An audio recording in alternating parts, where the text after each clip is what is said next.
Good morning.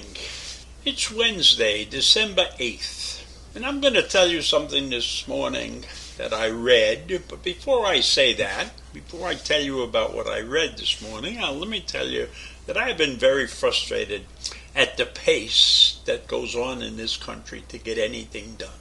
And I'm specifically talking about instances of the law.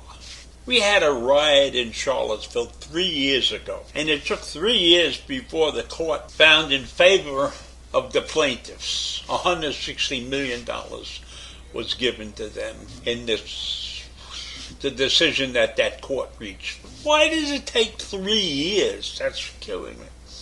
And you look around and everything takes years and years. Look how long it took for us to get 2 bills passed through Congress. And they're not even finished with that yet. So how do we get anything done? It's a miracle that we were able to produce vaccines in that short period of time.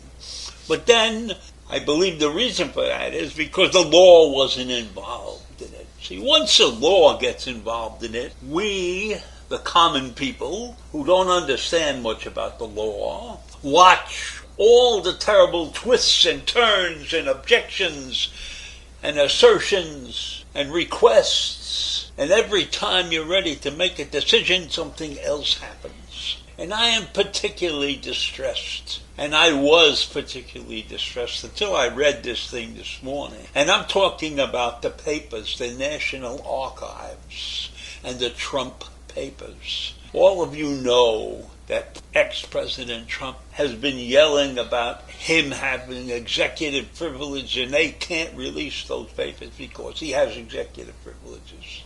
But he doesn't have executive privileges. Only Biden has executive privileges right now in the presidential form. And so I have been waiting and searching to find out when the archives are going to release the paper. And this morning, by pure chance in my search again, I found a letter that was written by David S. Ferraro, who happens to be the National Archivist. That's his title, Archivist of the United States.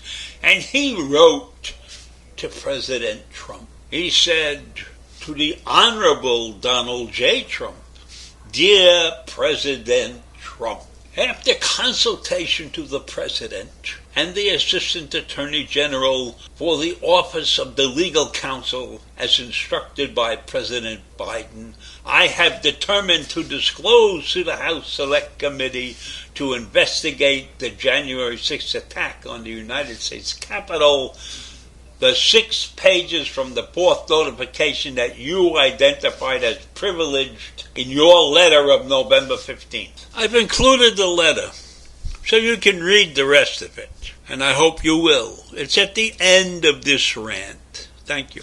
Basically, it means to me that finally, there's going to be action on those papers. They have been delayed long enough, and the committee is going to get those papers on December 20th.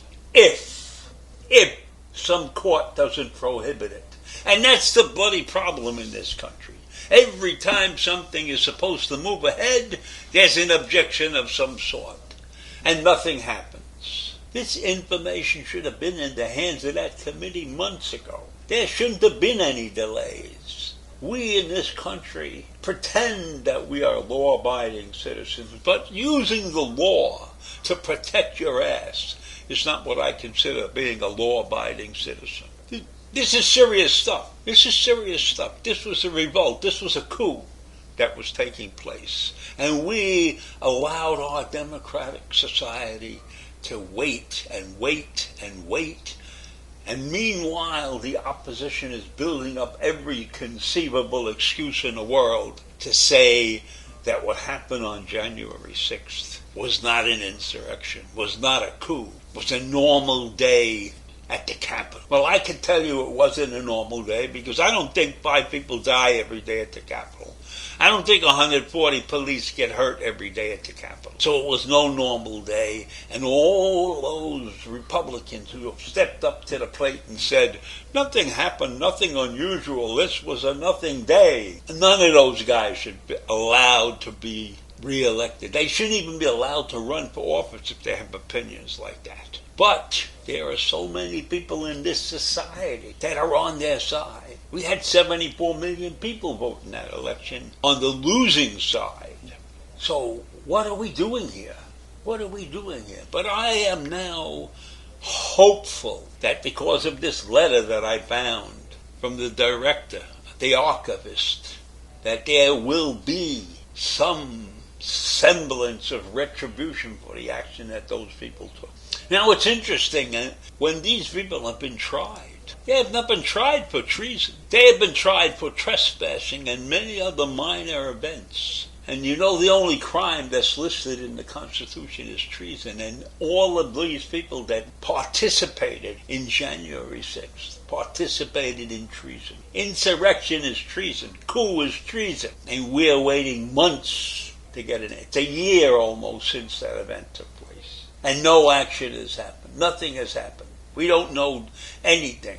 We got 500 people in jail or on bail associated with this event. And I don't see the jails filling up with those people. But at least I read this letter. So it gives me some hope that something's going to happen. And we'll see. I'm marking December 20th on my calendar. And maybe I'll have a rant that day that says, hooray, it happened. We got over the hump. I don't know. These things just drag on for too long. It's a miracle of sorts that we even got this far so far.